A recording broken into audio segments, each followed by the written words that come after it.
Ya Se va a estamos transmitir en transmitiendo. Facebook al mismo tiempo, ¿verdad? Sí, ya, de hecho ya estamos transmitiendo.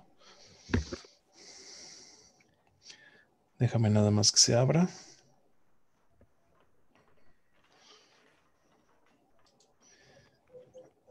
Y ahora sí, bienvenidos a todos. Esta tarde estamos con el doctor Enrique Presburger para hablar del panorama económico mundial. Enrique, bienvenido. Muchas gracias. Gracias a la Keile nuevamente por haberme invitado. Mi agradecimiento a Alberto Chakra, siempre detrás de cámaras haciendo esto posible. Y bueno, pues también a Vivi Biskin, a Anita Feinsold y a toda la gente de los comités pues de la Keile, que realmente siempre están apoyando a hacer actividades. Así que bueno, encantado de estar con ustedes nuevamente. Y pues bueno, vamos a hablar un poquito de la perspectiva latinoamericana, más bien, o sea, es una perspectiva regional sobre cómo está la crisis. Vamos a comentar algunos aspectos globales también. Y bueno, pues de alguna manera como tratar de descifrar algunos aspectos sobre todo macro y pues abierto como siempre a que interrumpan con preguntas. Supongo que Alberto me estará llegando las preguntas que me hagan por Facebook, las del Zoom como tal, pues la veré yo directamente y pues se vale interrumpir y la idea es hacer esto pues dinámico para, pues bueno, para sacarle provecho y aprovechar que son sesiones en vivo finalmente. Así que bueno, pues sin más preámbulo, gracias y pues arrancamos.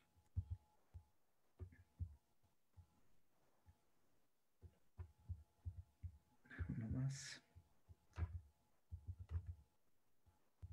Porque no puedo formato presentación. Ahí estamos.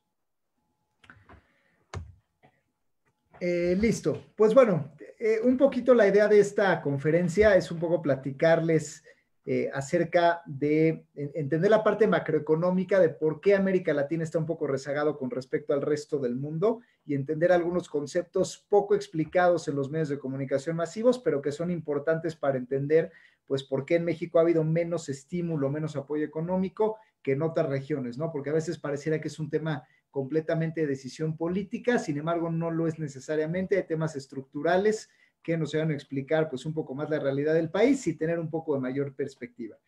Primero, bueno, América Latina es la región que menos dinero se le ha apostado, ¿no? Esto significa, ya ahorita que estamos hablando de una especie de post-COVID, cuando ya empezamos a entender que vamos a empezar a salir de pues de este escenario de crisis, no quiere decir que esto se vaya a terminar, ni mucho menos, o sea, la parte médica, como vimos, pues bueno, vemos que se puede extender realmente todavía hasta lo que queda el año, quizá a principios del año que entra. Hay empresas como Facebook que han anunciado que ellos van a seguir en home office hasta julio 2021. O sea, es decir, sabemos que la parte médica hay posturas más y menos extremas, pero sabemos que va para largo. Y la parte económica realmente también apenas empieza a sentar.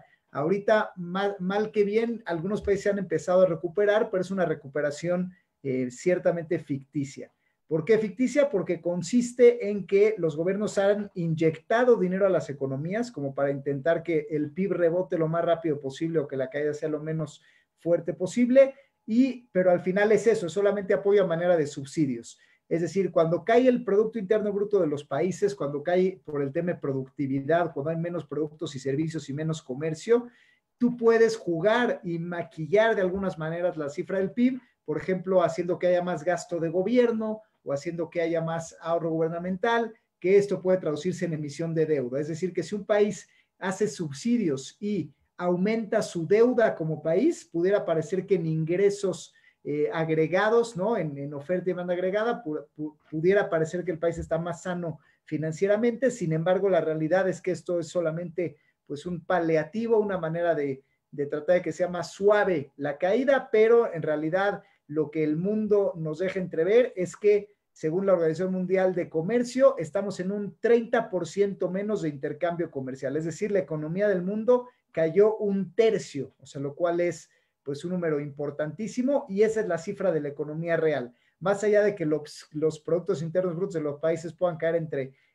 5, 6 o hasta 10% en el caso de algunos países latinoamericanos, entre ellos México, la realidad es que el comercio pues tuvo una caída de doble dígito que se va pues cerca del 30% y ahí es donde se ve realmente el impacto de la economía. Entonces, bueno, estamos en un mundo que apenas va a empezar a vivir los impactos de la crisis, donde pues los impulsos y estímulos monetarios gubernamentales ya pasaron, y de hecho eso nos lleva a que el mundo esté en un récord de deuda histórico. Es decir, el mundo nunca había estado tan endeudado como ahora, como hoy en día lo está. El mundo está endeudado 320% con respecto a su Producto Interno Bruto, es decir, que el mundo debe 3.2 veces más que lo que produce en un entorno donde además tu comercio cayó un 30%. O sea, decir que producimos un tercio menos, pero debemos mucho más. O sea, la deuda creció de manera agregada, de manera muy importante, lo cual nos dice que realmente el sistema económico como lo conocemos, sobre todo el equilibrio del sistema monetario, pues quizá entre en un cuestionamiento de credibilidad bastante serio. Y esto porque, bueno, pues eso, el mundo dice, bueno, yo quiero sostener mi nivel de vida, quiero sostener mis pagos a pensionados, quiero sostener mis sueldos a burócratas, quiero sostener mis productos y servicios, y por lo tanto, pues pido deuda, pero ahorita, oye, pues debes 3 veces más de lo que produces, ¿cómo lo pretendes pagar? Normalmente las economías avanzadas le apuestan a pagar con impuestos más adelante, es decir, dicen, bueno, yo hoy en día pido deuda prestada, me endeudo para estimular a la economía, apostándole a que a las siguientes generaciones o a las empresas el día de mañana yo pueda cobrarles más impuestos. Normalmente las economías avanzadas suelen tener credibilidad en este tema de, ahora sí que estímulo versus impuestos, y por eso es fácil que se endeuden, porque dicen, bueno, pues Estados Unidos quiere crecer su deuda, me dice que me va a pagar a futuro, seguramente le creo, ¿no? Entonces, por eso este aumento de deuda, de hecho, en un 60% se ha debido a una mayor emisión de dinero, tanto de Estados Unidos como de China, que entre los dos representan el 60% del aumento a nivel de récord que estamos viviendo actualmente, ¿no? De hecho, por ahí también hay otra estadística que dice que los países que ya deben más del 140% de su Producto Interno Bruto normalmente caen en default, es decir, son países que normalmente ya no son capaces de pagar sus deudas, y Estados Unidos está cruzando justamente el umbral de deber prácticamente 140% de su PIB. Es decir, que de 50 de cada 51 casos no pueden pagar sus deudas cuando deben tanto más de lo que producen, o sea, 1.4 veces más, y Estados Unidos está llegando a ese umbral, que es digamos que es el territorio seguro para el resto del mundo, y el dólar se ha fortalecido porque todo el mundo ahorramos en dólares pensando que es la moneda que se va a mantener siempre fuerte y siempre sólida en su valor. Sin embargo, pues eso está por verse. Realmente se han roto barreras de endeudamiento que no se habían tocado en la historia, y pues bueno, sin duda nace un nuevo paradigma y habrá que ver qué pasa. En el tema América Latina, pues este tema es aún más delicado, dado que América Latina ya se conoce que es la región que tiene el menor apoyo monetario, tiene un riesgo impositivo y poco espacio fiscal. Mucho hemos hablado justamente del presidente de México, que ha dicho que el gobierno no apoyó con dinero a la economía porque no tiene espacio fiscal. Y el espacio fiscal es justamente este concepto que estamos platicando, la capacidad de un gobierno de endeudarse y que los mercados le apuesten a que esa deuda que adquiere se va a poder pagar a futuro a manera de impuestos.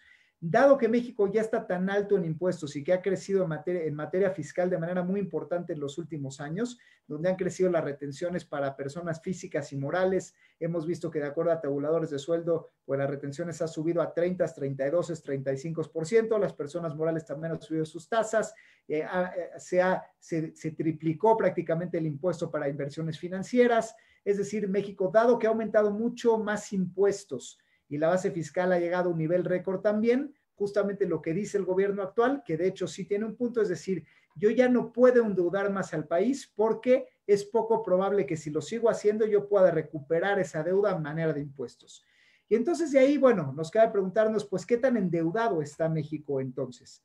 Pues bueno, México tiene una deuda cercana al 56% de su Producto Interno Bruto, de acuerdo a lo que se proyecta a futuro, lo cual es un récord de deuda histórico, ¿no? Si bien diríamos, bueno, pues Estados Unidos tiene 140% del PIB, México va en 56%, es decir, está bastante menos que en Estados Unidos. Sí es cierto, nada más que si lo vemos en perspectivas absolutas, pues México está en una posición mucho peor a la que llegó a estar con los dos presidentes anteriores. Y vamos a hacer una recapitalización. La deuda de México llegó a estar con Vicente Fox en un promedio de 19% la deuda con respecto al PIB, con Calderón se fue al 22% y con Peña Nieto se disparó hasta un 53-54% del PIB. Este brinco que realmente lo vimos con Peña Nieto fue un brinco sin duda trágico, o sea, fue algo que destrozó al país porque fue la deuda más que se duplicó sin haber significado crecimiento económico. O sea, México se endeudó más que en toda su historia, no creció económicamente, creció menos de la inflación y realmente casi toda la inversión, toda esta deuda que se levantó se fue a gasto corriente, es decir, fue dinero que se despilfarró en sueldos, en incentivos, en pago a funcionarios y en proyectos que no se les dio seguimiento, ¿no? Es por eso que Andrés Manuel López Obrador entró con una política de austeridad absoluta al gobierno. Él entró con la premisa de vamos a bajar deuda como de lugar, vamos a regresar deuda a los niveles de 30% del PIB. Y por eso fue que corrió a varios burócratas, quitó dependencias, enflacó sueldos y bueno, de alguna manera hizo que el sector público estuviera mucho menos pesado.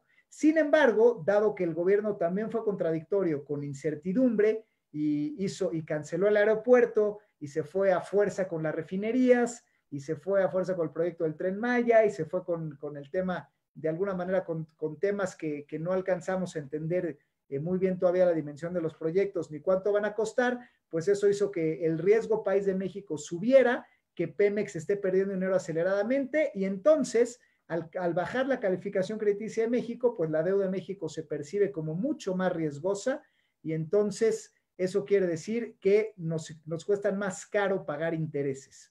Entonces, todo este ahorro que se hizo realmente en el tema gubernamental, dado que nuestra tasa de interés tuvo que subir en cuanto al riesgo que nos perciben otros países, pues bueno, eso hizo que la deuda de México esté hoy en 56% del PIB, es decir, la deuda está aún más alta que con el gobierno de Peña, siendo que el gobierno prácticamente no ha querido adquirir deuda nueva. Es por eso que en México hay poco espacio fiscal y riesgo impositivo de que todo esto que de alguna manera se pretendiera inyectar, pues el gobierno dice, pues no lo vamos a poder recuperar. Entonces, de alguna manera, pues ese es un hecho, ¿no?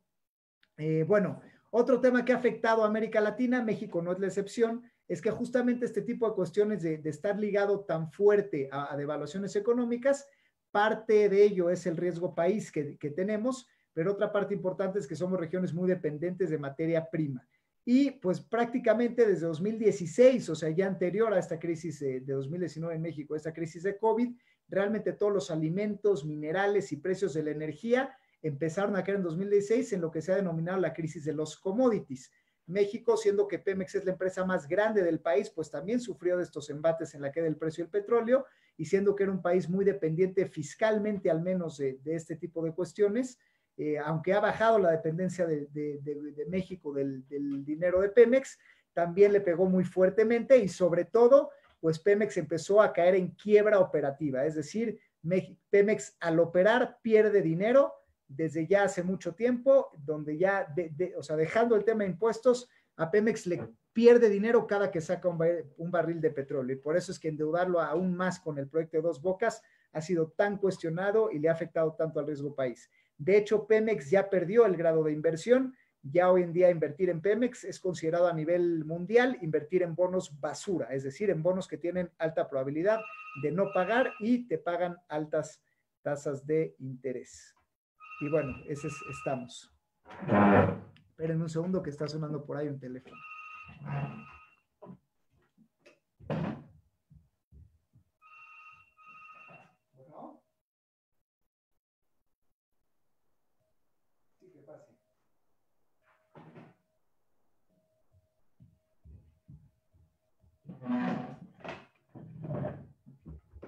Perdónenme, imprevistos de la caseta de las casas.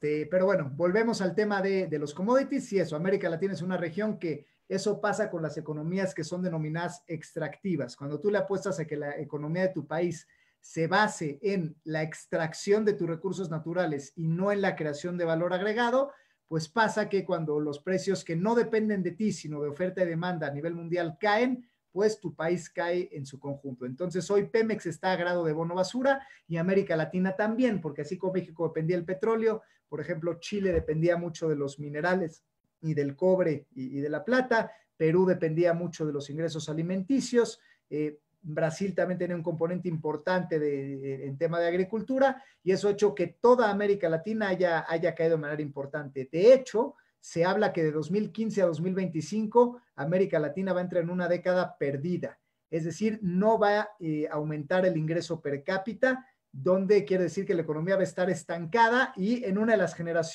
generaciones más importantes, porque América Latina, a diferencia de Europa en Estados Unidos, pues fue una región que tuvo muchos hijos de alguna manera, donde hay muchos jóvenes. El promedio de edad en México es de 29 años, en América Latina es una región con jóvenes, y sin embargo esta década donde se le apostaba a que estos jóvenes generaran empresas e innovaciones, realmente fue una década donde se le apostó a la materia prima, no hubo los suficientes incentivos para preparar en materia de educación a los jóvenes de América Latina, y eso hizo que ya se decrete que haya, pues bueno, de alguna manera una salida de capital sin precedentes por 35,000 millones de pesos en la región, es decir, la gente dejó de invertir en América Latina, las capitales han salido a América Latina y los commodities que solían ser el motor de la economía, pues hoy en día están prácticamente frenados, ¿no? Además de que, pues en temas médicos también no nos ayuda el tema de la poca credibilidad, donde pues América Latina hoy en día destaca por pues récords en número de muertos y contagiados, donde aparte no hay credibilidad política en este sentido.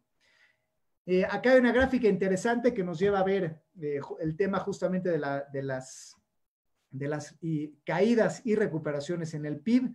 Vemos cómo estaban en tema de Producto Interno Bruto. Vemos que Estados Unidos, por ejemplo, se proyecta que iba a caer el menos 6%, y de ahí se fue a recuperar el 4.7%. Perdón, una vez más, ya lo voy a desconectar.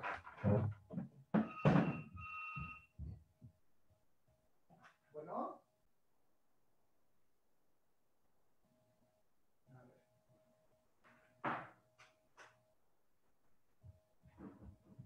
Michelle.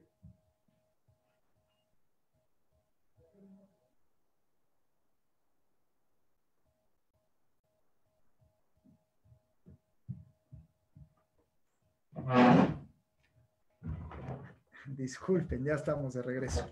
Y bueno, acá podemos ver en esta gráfica interesante, donde, por ejemplo, Estados Unidos efectivamente se prevé una caída importante de pues casi el 6%, en Europa un poquito más del 7.5%, sin embargo, las recuperaciones son prácticamente equiparables a las caídas. Estados Unidos decía, bueno, va a caer el 6%, pero se va a recuperar el 5%. Europa va a caer el 7.5%, pero se va a recuperar el 5%. Middle East and Central Asia, o sea, todo el tema de Asia, Medio Oriente, pues igual va a caer el 3%, pero se va a recuperar aún más el 4%. Y bueno, y Asia, al final, dado que fueron de los pioneros y hubo un manejo de la crisis relativamente conservador, pues de hecho no van a tener PIB negativo en 2020 y en 2021 van a volver a crecimientos acelerados. Aquí si ven, América Latina está peor inclusive que el África subsahariana, donde se habla que hay del 1.6, digo, obviamente son mercados no tan globales, donde no nada más va a caer menos, sino va a crecer más. O sea, América Latina es de las regiones que más van a caer y es la que menos va a crecer de todo el mundo, ¿no? Y México además se agrava la situación porque el promedio de caída de América Latina es de menos 5% y en la caída de México se pronostica hasta en un 12% la caída del Producto Interno Bruto, ¿no? Por lo tanto, sin duda, eso es lo que podemos ver en cuanto a América Latina, que realmente ha tenido temas importantes. O sea, América Latina tiene un promedio, podemos ver la parte del cuadrito del mundo, que es la parte del cuadrito azul, y ahí donde vemos que el promedio del mundo la caída es de 3%, México está al 12%, es decir, 4 veces más que el promedio mundial, y 2021 el crecimiento está en 5.8%, y México, pues habrá que ver, ¿no? La verdad es que las proyecciones son poco optimistas. Bueno, otro índice interesante a ver es la profundidad financiera a América Latina, es decir, qué tanto crédito hay en el sector privado, o sea, qué tanto le llega el crédito a las empresas en el sector privado, porque esto nos permite hablar y comparar entre peras y manzanas, ver entre países de América Latina realmente quién se va a recuperar primero y quién se va a recuperar después. Aquí vemos que América Latina está por debajo de los diferentes países, los países de altos ingresos, el mundo, la europea, vemos que América Latina está en un 54%, y ahí vemos el desglose, ¿no? Vemos un país como Chile, financieramente muy avanzado, que se espera que es de los primeros que salga de la crisis, porque a pesar de que depende de los commodities, financieramente casi todas las empresas que quieren crédito la tienen. Vemos que después viene Brasil, viene Colombia, viene Perú, y México está en un 35%. Solamente peor que México, pues están Perú y Argentina, que normalmente ha sido pues realmente un país que financieramente pues ya ha tronado sus afores varias veces y realmente es un país que sí ha sido pues digamos que peor manejado, ¿no? Pero bueno, si comparamos digamos que los países más occidentalizados de América Latina relativamente estables, pues vemos que Chile, Brasil, Colombia y Perú aventajan a México de una manera importante, ¿no? Entonces, aunque América Latina tiene un promedio bajo, aquí podemos ver dentro de los países más abajo que pues México, Uruguay y Argentina realmente van a ser los más impactados en este sentido. Y bueno, vemos aquí un poco más a profundidad este tema de apoyos fiscales, cuánto el gobierno depositó en los países para poder apostar una recuperación rápida. Y bueno, pues justamente vemos que Perú sí apostó, o sea, aunque Perú dependía mucho de los alimentos, dado que Perú no era una economía endeudada, o sea, no tuvo un sexenio como el de México y Peña Nieto, que llevó la deuda del 20 al 40% del PIB, realmente por eso pudo apostarle pues casi un 12% del PIB a tratar de suavizar la caída. Brasil lo hizo también en un porcentaje cercano al 9.5%, Chile en un 5%, Argentina también por ahí, Colombia fue los que menos dio, era un país que también algo de deuda ha crecido, y México, digamos igual, volviendo a los países occidentalizados, fue el país que menos penetración de crédito tiene el sector privado y que menos dinero recibió también digamos, del sector gubernamental, ¿no? Y bueno, aquí todo esto se puede ver a través de préstamos a pymes, soporte a bancas de desarrollo que a su vez tengan más dinero para prestar o bien dinero para hacer infraestructura. Es así en lo que se traducen los apoyos gubernamentales, que en el caso de México pues no se dio, ¿no? Y bueno, esto es lo que hemos estado viendo de cómo va a subir la deuda del mundo, de alguna manera, de algunos de los países más endeudados, es decir, la deuda pues sí va a crecer de una manera muy importante, y esto es lo que se denomina el espacio fiscal, la capacidad de endeudarte más apostando a que lo vas a recuperar en impuestos después. Y bueno, viendo cómo está Brasil, o sea, Brasil realmente es un país que ha estado en crisis de corrupción y economía específico. Brasil ha vivido caídas de más del 10% del Producto Interno Bruto ya desde prácticamente pues ya más de 5 años. Hay alta polarización en pedidos de impeachment, es decir, de pedidos de cárcel para poderes ejecutivos vigentes y anteriores. Ha habido un desempleo del 13% y bueno, de alguna manera ha tenido una devaluación también de las más grandes de América Latina. Es decir, la crisis política te impacta directamente la crisis económica y Brasil a raíz de sus escándalos también petroleros, curiosamente, a través de todo lo que hubo de Odebrecht, todo el tema pues de corrupción y dádivas y todo esto, dio paso a crisis políticas que se han traducido en crisis económicas, lo cual en México debería también significar pues poner nuestras barbas a remojar. Chile es un país que bajó sus tasas nominalmente a cero. México sabemos que la tasa de interés de referencia bajó del 8.75, del 9% que estaba la tasa de México, al hoy 4.5, que se nos hace una tasa pues sí baja, prácticamente está a la mitad de cómo llegó a estar en 2019 en sus niveles más altos. Sin embargo, si nos comparamos con otros países de América Latina, el incentivo ha sido todavía más. O sea, es decir, si tú quieres ahorrar en Chile, hoy en día el banco te paga 0%. Los bonos gubernamentales prácticamente no te pagan, por lo tanto, ahí en Chile es, bueno, pues en Chile si tienes tu dinero en el banco estás perdiendo porque la inflación va a ser más alta. Así que lo que hacen los gobiernos cuando bajan sus tasas es gasta, invierte, gasta, haz que tu dinero vuelva a la calle y ahí con eso le apuestan a que la economía empiece a reactivarse, ¿no? México no se puede dar el lujo como Chile de bajar sus tasas cercanas al 0%, porque México depende muchísimo de la inversión especulativa para mantener el peso estable. Más o menos el 60-70% de la deuda mexicana está en tenencia de los extranjeros que le juegan al arbitraje en México, es decir, a justamente buscar pesos para conseguir buenas tasas de interés. Pero si México ya no diera estas tasas de interés que hoy en día siguen estando más altas que otras regiones en América Latina y volviera al cero, pues entonces estos fondos se irían ya a invertir pues mejor a Chile o a Brasil o a Colombia, y esto haría que el dólar con respecto al peso pues se fortaleciera aún más si tuviéramos devaluaciones subsecuentes. Así que digamos que en México, aunque se ha bajado la tasa de manera interesante para fortalecer la economía, no se va a hacer de manera tan abrupta para llevarla al cero como Chile sí lo hace, y entonces eso hace que pues sí se mantenga estable el tipo de cambio para que los extranjeros sigan teniendo pesos en sus inversiones, pero la economía interna pues no se va a reactivar tan rápido y por eso es que México cae un poco más que el promedio y se recupera un poco más lento que el promedio. Vemos que Chile pues ha mantenido su deuda al 25% del PIB, es decir, si México hubiéramos mantenido nuestra deuda con respecto al PIB como la dejó pues Acción Nacional, como dejaron la dupla Calderón-Fox en su momento los dos sexenios, pues hubiéramos tenido seguramente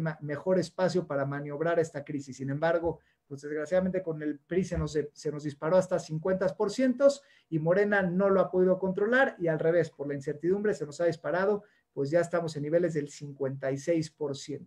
Sin embargo, bueno, Chile tampoco es perfecto, también es un espejo a América Latina con ese tema de crisis interna recurrente y reciente por disturbios sociales, donde también buscan alternancia presidencial. Ahí son también de alguna manera países que sufren mucho en ese tipo de cuestiones y tampoco brindan certidumbre política y por lo tanto financiera. También es un país que al tener más penetración al Producto Interno Bruto, como vemos Chile, la penetración del financiamiento del sector privado es mayor al 100%, es casi igual que Estados Unidos, Europa en penetración financiera, eso les permite tener financiamiento muy competitivo y salir más rápido. Perú es otro país que se parece mucho a Chile, no estaba tan endeudado, también tenía su deuda en el 25% del PIB, también se fue a cero las tasas de interés y de alguna manera ellos sí pudieron hacer eso de endeudarse 12% más del PIB, apostándole a que sí van a poder recuperar esa deuda que pidieron hoy a raíz de impuestos. Y entonces eso ha llevado mucho a Perú pues a tener una expectativa de recuperación más rápida en la región, ¿no? Ha tenido espacio fiscal, ellos sí tienen espacio fiscal para poder financiar los más importantes y a pesar de ser una economía todavía muy centrada en los granos, la quinoa muy famosa hoy en día es cultivada fuertemente en Perú, por ejemplo, la cocina peruana ha tenido un auge importante, todo esto es sector primario, donde, bueno, si bien no todo es de alto valor agregado, pues han podido, digamos, intervenir en su sector financiero exitosamente, ¿no? En Colombia prácticamente pues han invertido también en mantener las tasas de interés iguales, también tienen espacio fiscal para los apoyos, ellos decidieron poner una regulación que pone techo a las tasas de interés. En Colombia nadie puede cobrar más del 30% anual en tasas de interés, es un país que tiene una regulación con tasas techo, lo cual en México tampoco, y de alguna manera también ha regulado los pagos entre acreedor y proveedor. Hoy en día sabemos muchos proveedores que si las cadenas de conveniencia o las cadenas de ropa o de súperes o lo que sea las que los vendemos nos pueden pagar a 60, 90, 120, 150, 180 días y nadie les dice nada. Bueno, pues ya hay países que si tú te tardas más de 60 o 90 días en pagar, tienes una multa del gobierno y el gobierno te hace ilegal tardarte más y te obliga a pagar desde la parte gubernamental. Es decir, no puede haber este jineteo que también tanto hace daño a las economías porque al final pues todo el mundo se financia con proveedores y por eso es que también les cuesta tanto trabajo a las pymes salir adelante ante plazos tan largos de pago, ¿no? Bueno, Panamá es un ejemplo que siempre es interesante poner porque siempre ha sido un enclave occidental, de alguna manera es otro país que además ha vivido temas importantes como que el canal de Panamá está quedando sin agua y justo necesitan financiamiento para ello, además de que perdió mucho prestigio con los Panama Papers, ¿no? Entonces, bueno, de alguna manera lo que podemos ver en común en América Latina, y México no es la excepción, hay que ver este tema, es que es una región sumida en conflictos sociales. Vemos casos de Brasil con temas de impeachment que también pasaron en Guatemala en su momento. Vemos temas que tienen que ver también con disturbios sociales, como es el caso de Chile. Vemos cuestiones de falta de credibilidad por cosas como las que han pasado en Panamá, por ejemplo. Y bueno, esto hace que sea una región que tiene, donde las monedas se han devaluado, donde han tenido que inyectarle dinero. Unos tienen más espacio fiscal que otros de acuerdo a sus manejos, pero es un país muy rezagado en el financiamiento de empresas y muy rezagado en cuanto a apoyos gubernamentales con respecto a otros países. Entonces, bueno, ¿es el fin del mundo para América Latina? Pues no, o sea, se podrían reprogramar impuestos para buscar conservar el empleo, buscar deudas negociadas, cosas así. Sin embargo, no es algo que todos los países puedan hacer, es decir, soluciones sí las hubo. Colombia, Chile, y bueno, y Perú las tomaron. Países como Colombia y México, pues no pudieron por el espacio fiscal. Y de alguna manera, otra cosa que le ha impactado muchísimo a América Latina es la alta tasa de informalidad, dado que digamos, por más apoyos institucionales que hagas, es muy difícil que puedas tener liquidez. O sea, digamos, en México es un claro ejemplo, ¿no? Hubo un programa del Banco Interamericano de Desarrollo que se impulsó y se inyectaron varios miles de millones de dólares a factorajes de cadenas productivas que al final llegaron a Walmart, Soriana y Chedraui, que ellos al final lo que hacen es financiar a las grandes empresas. Pero realmente como México es un país con cerca del 70% de informalidad, no hay programa gubernamental que alcance para poder realmente responder a una tasa tal de informalidad. O sea, son apoyos que nunca van a llegar porque la gente está en la calle, no está en el sistema. Y entonces, aunque el sistema esté atiborrado de apoyos, cuando hay demasiada informalidad, pues no llegas porque no estás en el sistema financiero mexicano, no tienes una cuenta como empresa y aunque el gobierno hubiera apoyado, pues de alguna manera no te llega este apoyo. Me voy a tener un poquito porque hay una pregunta por ahí. Bueno, me preguntan que si me podría atrever a pronosticar el tipo de cambio para fines de 2020 y 2021. Bueno, realmente metiéndonos al tema de tipo de cambio un poquito, los pronósticos que son, digo, más que mis pronósticos, yo lo que les puedo compartir son los análisis de los derivados que existen en México, ¿no? Nosotros como SOFOM en Factor Express, por ejemplo, compramos futuros o compramos a veces opciones para cubrirnos de tipo de cambio y normalmente la manera en que se cotizan este tipo de instrumentos es lo que un consenso de cientos de analistas en todo el mundo pronostica a dónde va a llegar el peso. Entonces, bueno, el peso está pronosticado que depende de cómo se maneje la inflación y depende de que no hay disturbios mayores, se pronostica que efectivamente puede estar entre 21.8 y 23.5 pesos a finales de año, a principios del próximo. Sin embargo, si nos vamos a nivel sexenio, se espera una devaluación que puede llegar hasta 27, 28 pesos. Es decir, en el corto plazo hay cierto margen de maniobra que depende pues todavía de que hay interés de la deuda mexicana, de la deuda extranjera, perdón, en tener deuda mexicana. Entonces realmente puede oscilar, depende de que no haya, digamos, escándalos políticos mayores o que no haya algún movimiento grande de los fondos de inversión. Sabemos que es un tema muy especulativo, que no depende de los fundamentales, pero parece que puede estar estable, ya no rebasando los 23 pesos, ¿no? 23 y medio. Sin embargo, a nivel sexenio hay un factor muy importante, que es que México tiene una alta probabilidad de perder el grado de inversión. Pemex ya lo perdió. O sea, Pemex ya es un bono basura. El papel mexicano no es papel basura todavía. Sin embargo, tiene una alta probabilidad porque Pemex pues va deteriorándose cada vez más y las finanzas públicas de México van deteriorándose cada vez más porque no se está recuperando la economía y el plan que se tenía de pagar todos los programas que tenía pensado la presidencia a través de los impuestos, pues como Pemex va peor y la economía va peor, pues se estima que no se va a llegar, México se va a tener que endeudar más y estamos ya a un escalón de ser bono basura también. Entonces hay muchos fondos que por temas de regulación no pueden invertir en bonos basura, es decir, por más que inversionistas institucionales, afores internacionales, gente en Estados Unidos, Europa, les encante México, porque siempre ha sido una inversión segura en los últimos años, si México pasa a bono basura, ya no es, aunque les encante México, por ley, un fondo de pensiones no puede invertir en bonos basura cierta cantidad, entonces tendría que salir ese capital y eso provocaría una devaluación acelerada del peso mexicano, lo cual pues sería pues una mala noticia, sin embargo es probable. ¿Es ineludible? No es ineludible, podría haber escenarios en que México mantenga el grado de inversión, pero bueno, dado que hay gastos inciertos, como repito, Tren Maya, los nuevos aeropuertos, el tema de la refinería y que no hay programas que reflejen un crecimiento empresarial importante, realmente la tendencia pareciera que desafortunadamente es clara.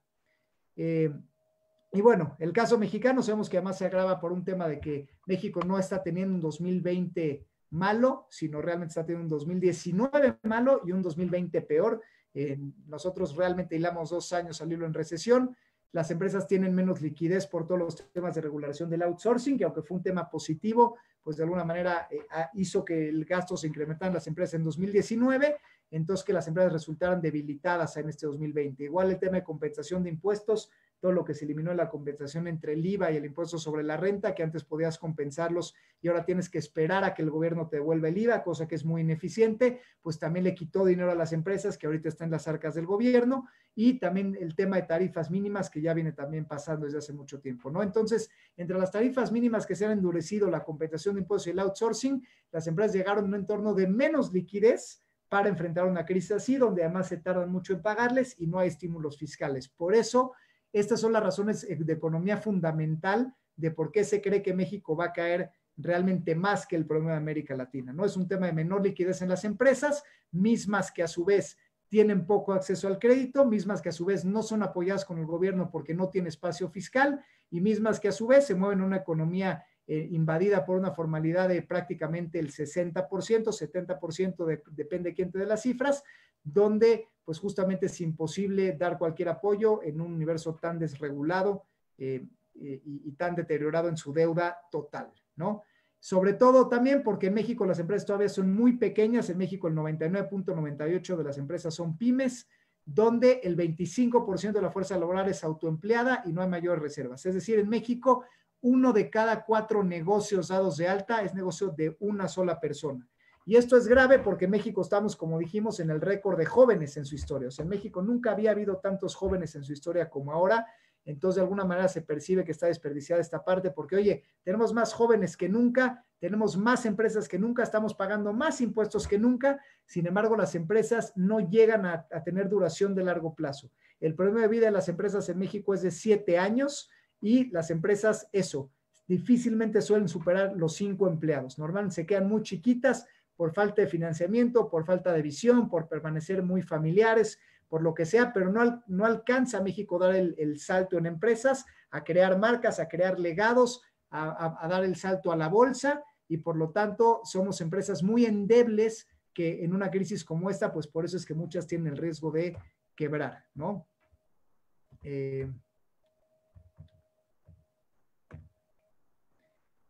Y bueno, acá algunas cosas que ya dije sobre los no incentivos fiscales, este tema de las inversiones inoportunas en aeropuerto, el Dos Bocas, etcétera. Ha habido caída histórica de remesas, de petróleo, de turismo, que son las principales fuentes de ingreso del país. O sea, México vive del turismo, del petróleo, de las remesas, todas ellas han caído por esta razón. Y la manufactura, sin embargo, que pudiera parecer la única área de oportunidad donde esta evaluación abre la posibilidad para que México, pues con un peso más débil, pueda ser más fuerte en exportaciones. Así que si ustedes tienen un negocio con capacidad de exportar, háganlo, porque realmente dentro de todo este panorama, pues sí, muy crítico para América Latina y aún más para México, la exportación realmente es el área de oportunidad en excelencia que habría que empujar. Y bueno, esta es una gráfica que nos permite ver un poquito más pulverizadamente el universo empresarial para que nos demos cuenta pues de esto, ¿no? De alguna manera de cómo está compuesta la clase que trabaja en México. Hay 70 millones de un país de 130 millones de habitantes que pagamos impuestos. No quiere decir que sean 70 millones de habitantes porque o sea, puede haber gente que tiene varias razones sociales, ¿no? Sin embargo, bueno, lo que sí es importante notar es que de las 70 millones de figuras jurídicas, 68 millones son empleados o autoempleados, es decir, emprendedores en México pareciera que hay solamente 2 millones, pero realmente hay 1.3, porque 700,000 empresas de estas 2 millones eran las famosas empresas factureras que ya se ha publicado la lista. O sea, solamente existe 1.3 unidades empresariales en México de emprendedores, lo cual es bajísimo. Un país de 130 millones, que solamente haya 1 millón de empresas prácticamente, es muy bajo, y esa es realmente la desfortuna de México, porque si hubiera un mayor grado de empresas grandes, seguramente había más empleo, más marcas, y seríamos un país que tuviera, pues tendríamos nuestras propias marcas de televisiones, de automóviles, de celulares, en lugar de ser nosotros realmente los que manufacturan para otros países. Y bueno, algunas cuestiones importantes es que hay que saber que nosotros como empresarios vamos a vender menos, es decir, va a haber menos clientes y van a consumir menos porque pues la gente va a ganar menos, va a perder poder adquisitivo, así que sí es mejor vender a menos personas y vender menos pero con más margen. Esto parece contraintuitivo a lo que nos dicen diversifica, o sea, sí, pero en tiempos de crisis no necesariamente. Más vale venderle al cliente seguro con un mayor margen, aunque sea menos cantidad, para no invertir tanto en inventario. Los clientes pagarán más tarde. Como vimos, en México no hay regulación de tasas de interés ni de plazos como sí lo hay en Colombia, entonces aquí los clientes se van a tardar más en pagar. Va a empezar una guerra de precios en búsqueda desesperada de flujo. Ahorita muchas de estas empresas chiquititas pues van a salir con la desesperación de buscar flujos, van a salir a matar en precios, lo cual puede también desencadenar este tema de operar en pérdida. Hay que tener cuidado con eso, hay que buscar tener activos intangibles, hay que buscar como Starbucks, más allá de vender café, pues vender la experiencia del sillón y de que soy sustentable y doy la servilleta reciclable. Es decir, las empresas no deben caer en una guerra de precios, sino deben de ver qué valor agregado creo adicional a mi producto. Se premiará liquidez en los proveedores y las compras se harán a consigna y con exigencia de inversión en inventario. Es decir, no cash is king y stock is king. O sea, hoy en día lo mejor es tener efectivo en caja y tener también inventario en caja. Como las empresas comprarán cada vez menos en firme y más a consigna quiere decir que te compran conforme van vendiendo. Y si de repente solemos tener, por ejemplo, un muy buen último trimestre y tenemos un buen diciembre, pues lo que pasará seguramente es que te pedirán rápidamente resurtir, y por eso las empresas que logren tener más stock en ese momento van a ser las exitosas. Por lo tanto, la liquidez y disponibilidad de crédito serán fundamentales para ser competitivos y resurgir. Las empresas tienen que buscar cómo tener líneas de crédito, cómo unirse entre competidores o cómo hacer inyecciones de capital, algo que pueden hacer pocas personas, pero no van a sobrevivir los que tengan mejor calidad o los que sean mejor en sus productos o servicios, sino realmente los que más dinero tengan para, pues bueno, los que más dinero tengan realmente para afrontar esta crisis. Me detengo nuevamente para una pregunta que me hacen y que dice, ¿tú crees que faltando más de 4 años de este sexenio, podría radicalizarse más la postura populista y antiempresarial y acrecentarse mucho más la crisis de confianza para los inversionistas de nuestro país? Y bueno, digo, la respuesta mía tiene que ser económica, porque justamente, o sea, al final yo no soy politólogo y la verdad es que especular en política es muy, muy riesgoso, porque nunca sabes qué va a pasar y pues sí, tenemos ejemplos radicales y tenemos ejemplos no tan radicales. O sea, por eso yo más bien mi pronóstico en temas de radicalización va en tema económico. O sea, lo que sí es un hecho es que Pemex ya perdió el grado de inversión. También es un hecho que México cayó ya varios escalones en su escala de riesgo país y también está a un escalón de perder el grado de inversión. Lo cierto es que la moneda se ha evaluado más de 20% y que las finanzas públicas, como se ve el panorama, es México vive o sea, por lo menos casi una quinta parte de sus impuestos viene de Pemex, que está en pérdida operativa. Y las otras, y digamos que el otro 80 y tantos %, pues viene de un universo empresarial que cada vez se le ha apretado más en impuestos, pero cada vez vende menos y tiene menos rentabilidad. Entonces el panorama sí es que las empresas la van a seguir teniendo difícil. Sin embargo, esto no quiere decir que va a ser un mal escenario para todas las empresas, porque como vemos en esta slide, si tú eres una empresa que tienes capacidad de tener dinero, y no quiere decir dinero propio necesariamente, dinero a través de créditos, a través de alianzas, de proveedores que te dan crédito, o de SOFOMES o de instituciones bancarias que sigue siendo sujeto de crédito, eso quiere decir que pues en este universo donde muchas chiquitas van a quebrar, pues las grandes, al tener la capacidad financiera, aunque no sean las mejores, por el solo hecho de tener capacidad financiera, van a ganar más mercado, aceleradamente van a ganar más mercado, porque al tener stock y al tener liquidez, pues van a ser las únicas que van a poder reaccionar ante este vaivén de no te compro nada, sí te compro todo, no te compro nada, mándame urgente muchísimos pedidos, ¿no? Que seguramente muchos de ustedes han vivido esta dinámica, donde, oye, no sé si te voy a pedir o no, y de repente me urge que me entregas tantos miles de prendas, oye, espérate, necesito reactivarme. Entonces, las empresas que no tengan esta liquidez de inmediato van a sufrir, pero las que sí la tengan van a ganar mercado y hasta van a salir más fortalecidas. Entonces, yo diría, sí se viene macroeconómicamente un peor escenario para México en lo general, sin duda, y es un tema sí de México, pero también de América Latina, hay que ser conscientes de esta parte también. Estamos en una región que le apostó a las materias primas y no a la educación y no al universo empresarial fortalecido y a la bolsa y a los programas de financiamiento, le apostamos a la materia prima y por eso América Latina está en la lona y por eso prácticamente son sentencias que se pueden predecir, por eso nuestra década perdida está predecida como región hasta 2025. Sin embargo, oye, ¿le va a ir mal a todas las empresas? No. Las empresas que tengan liquidez y tengan reservas de dinero y crédito van a poder ganar más mercado, sí. Y las empresas que puedan exportar van a poder crecer más en ventas también.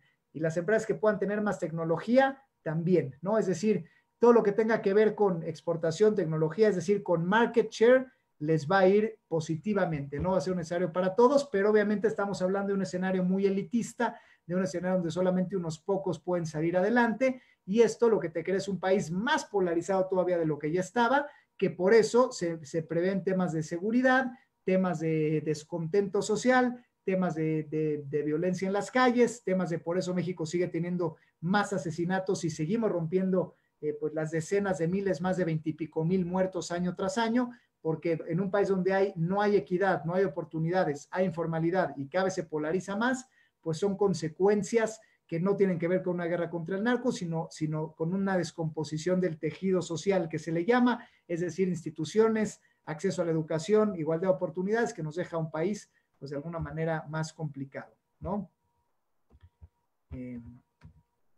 Y bueno, es lo que decía, ¿no? O sea, viene la polarización, hay algunas oportunidades, ¿no? El tema de la digitalización, viene más inseguridad y viene más changarrización, informalidad, aunque seguimos siendo competitivos con el tema de China por esto.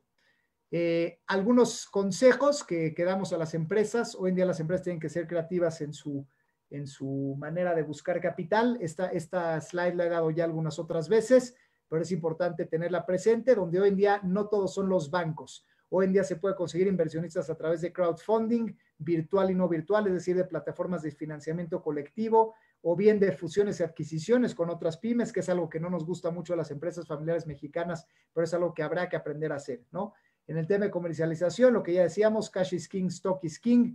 En el tema de capital de trabajo, no nada más existe el crédito simple, hay que conocer el factoraje, el project finance, como por ejemplo la MEXCAP, la Asociación Mexicana de Capitales Privados, hay que conocer el mundo de las fintech, hay que conocer el mundo de las SOFOMES, hay que pedir productos con meses de gracia, hay que pedir flexibilidad en líneas de crédito.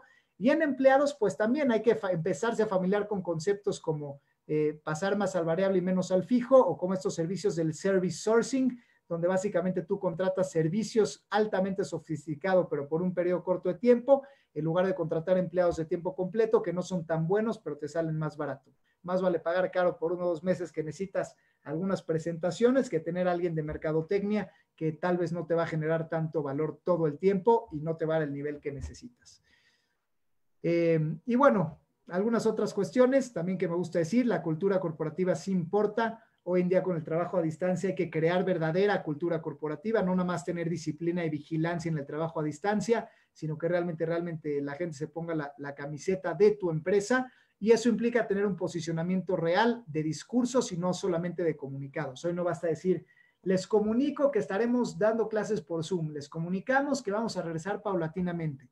Si la gente quiere saber, oye, espérate, ¿y tú cómo le pagaste a tus empleados? ¿Los corriste o no los corriste? ¿Les bajaste el sueldo o no? ¿Les vas a pagar o no les vas a volver a pagar? ¿Tienes un programa para contener estas familias o no? ¿Le estás pagando a proveedores o nada más te aprovechaste y ya no le estás pagando a nadie? Creo que hoy la ética de las empresas va a crear más relevancia que nunca.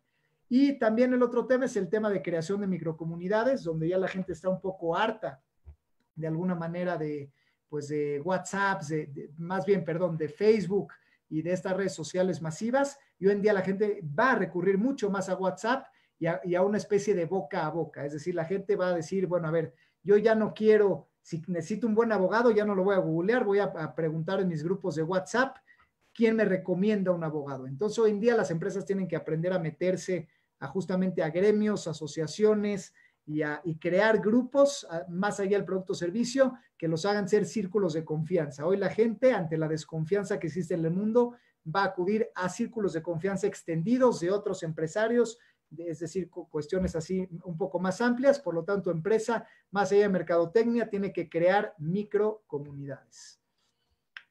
Y bueno, pues hasta aquí un poquito la parte teórica, que nos ha llevado ya prácticamente toda la hora. Hemos contestado algunas preguntas en el Inter, pero bueno, igual y faltando algunos minutitos, pues me gustaría ver si alguien tiene alguna pregunta, ya sea por Zoom o por Facebook, para poderlas pues ir contestando.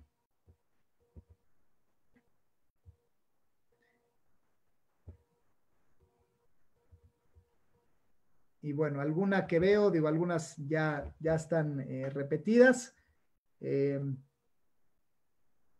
Y bueno, de alguna del día me dicen, bueno, ¿y qué podemos hacer a nivel comunidad? Me preguntan. El tema de la carga impositiva, que para dar un incentivo a la inversión, pues bueno, retomo estas dos. Primero, pues bueno, el tema de justamente que el gobierno pudiera perdonar impuestos, pues vimos que más que una decisión política nada más, también es un tema económico de espacio fiscal. O sea, hay que entender esto fundamentalmente porque es importante. México gasta más de lo que gana como país.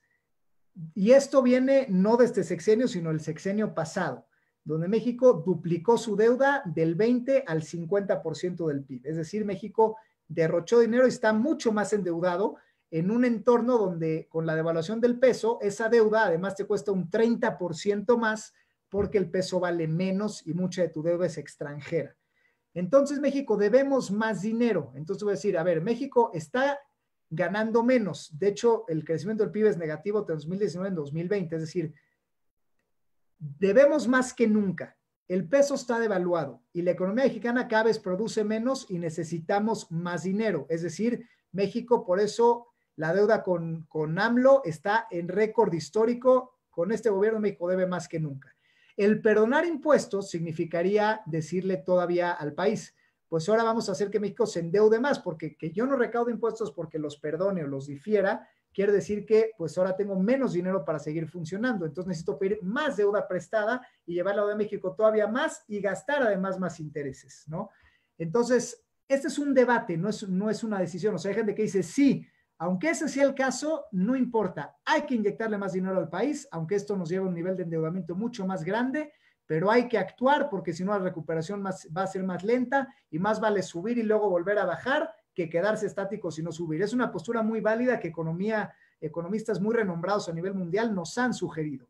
Y la postura gubernamental es no, como mi política es de austeridad y ya no estoy de alguna manera queriéndome endeudar más y de por sí ya estoy a nivel de récord, pues no voy a pedir más prestado y no voy a perdonar más impuestos. Cada quien hágale como pueda. Lo cual pues es una postura poco solidaria con el sector empresarial, pero es una postura que tiene que ver con esta parte de pues espacio fiscal que es bastante pues también compleja, ¿no? Y bueno, y a nivel comunidad lo que podríamos hacer pues es lo que justamente hacer este tema de microcomunidades, ¿no? Como vimos, realmente las empresas favorecidas van a ser las más grandes, que a mí me parece que sí tienen oportunidad de pues invertir y ganar market share y aprovechar esta consolidación que como decimos, no es una buena noticia para el país porque hay más desigualdad, pero para unas empresas sí es una oportunidad. Y estas chiquititas que quedan a nivel satélite, pues justamente como microcomunidad podemos ayudarnos a comprar, vender, publicitar y ir a estos servicios de ultra valor agregado, ¿no? Es decir, si a lo mejor antes yo pedía no sé, mi café todos los días en el súper, a lo mejor si hay un emprendimiento dentro de la comunidad que me trae café gourmet, que me lo va a cobrar 3 veces más, pero llega a mi casa, me da un grano mucho mejor tostado, con un sabor que me gusta, y me deja una nota personalizada y me da de regalo ciertas membresías que, no sé, apoyo a la comunidad de Chiapas, a lo mejor, colateralmente, quizás sí me interesa pagar más, y entonces yo voy a ser un cliente que va a dar mucho más margen, y aunque soy un universo mucho más chiquito, tiene mucho más margen este emprendedor que me vendió el café. Entonces, aunque le vende a menos personas y a menor escala, tiene 4 o 5 veces más rentabilidad. Y eso es lo que puede dar a las microcomunidades. Por eso los multiniveles están mejor que nunca, están tocando récords históricos. La gente que está en multiniveles lo sabe, está haciendo bonanza en estos momentos y es por eso. La gente prefiere valores agregados sofisticados, en un momento dado, compra menos, pero compra más inteligente. Así que, pues vayámonos por esa tendencia y eso sin duda nos puede ayudar para eso, ¿no? Y bueno, acá me dicen, nada más aclarando, como última pregunta, porque ya se nos está terminando el tiempo que nos otorga la Keili amablemente, pero dice, bueno, así es como lo hicieron después de la depresión de 1929, abrir unos hoyos para tapar otros y reactivar el empleo. Sí, es verdad, o sea, en el 2029 el empleo era el primer creador de empleos nuevos y sí, contrataba gente con tal de generar empleo y tratar de reactivar la economía. Sin embargo, el mundo no estaba en una deuda de 320% del PIB y pues México mismo no estábamos tampoco una deuda del 60% del PIB. Es decir, no estábamos tan endeudados de alguna manera y de alguna manera no había tanta infraestructura que construir como en ese momento. En ese momento había que reactivar y reconstruir la infraestructura de guerra, había que hacer vías del tren, había que hacer telecomunicaciones, es decir, había dónde poner a la gente a trabajar. Hoy en día la realidad es que el empleo se ha ido más a intangibles, más hacia la tecnología, más hacia los robots y menos intensiva la mano de obra. Entonces, más bien, la política pública no tiene que ir hacia crear empleos masivos, sino realmente a tirarle a que las empresas sean más grandes, porque a medida que una empresa es más grande, pues puede crear más empleos, puede generar más rentabilidad, porque ya no vende insumos, sino crea marcas, es decir, ya no vendo el motor del coche, sino vendo el coche, esto me lleva a bolsa, esto hace que la rentabilidad me la quede yo y no se vaya al extranjero, y que digamos el país creara más empleos, mayor valor de marca, mayores patentes y realmente sea una economía más sólida, ¿no? Entonces, hacia ahí debería ir la política pública. Hoy en día, pues no se puede, realmente estamos en otros tiempos y la capacidad de reacción de los países no va relacionada al COVID, sino relacionada a lo que hicieron 10 años atrás. Los países que primero van a salir son los que estaban más educados, los que tenían más tecnología y los que tenían más penetración financiera. Aquellos dependientes en materia prima que no le apostaron a la educación y que tienen altos niveles de informalidad, por más programas de apoyo que haya, no puedes, digamos, de alguna manera cruzar un río donde nunca hubo puente, ¿no? Es decir, los que ya tenían el puente, pues seguro lo reconstruirán y pasarán más rápido. Los que nunca lo hicieron, pues tal vez echarás una balsa por ahí, una cuerdita, pero ese es el tema. Aquí no tenemos la infraestructura, pero como dije, hay que pues, ser muy conscientes de las realidades desde un punto de vista económico, no estamos politizando en este tipo de seminarios, y saber que hay que estar del lado de los consolidadores, y si eres de los chiquitos, tirarle al ultra valor agregado. Y bueno, pues con eso quedamos, ahora sí que en plena hora, dando las 7:00, cumpliendo con el tiempo dado.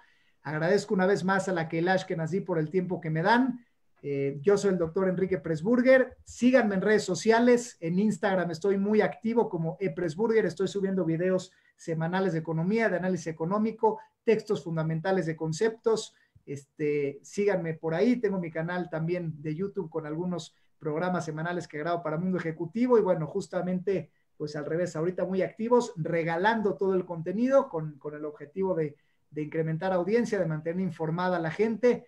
Así que pues estamos juntos, estamos con ustedes. Gracias, Keile, gracias a todos los escuchas, el auditorio, por haberme escuchado. Que tengan una excelente semana y a seguirle echando ganas.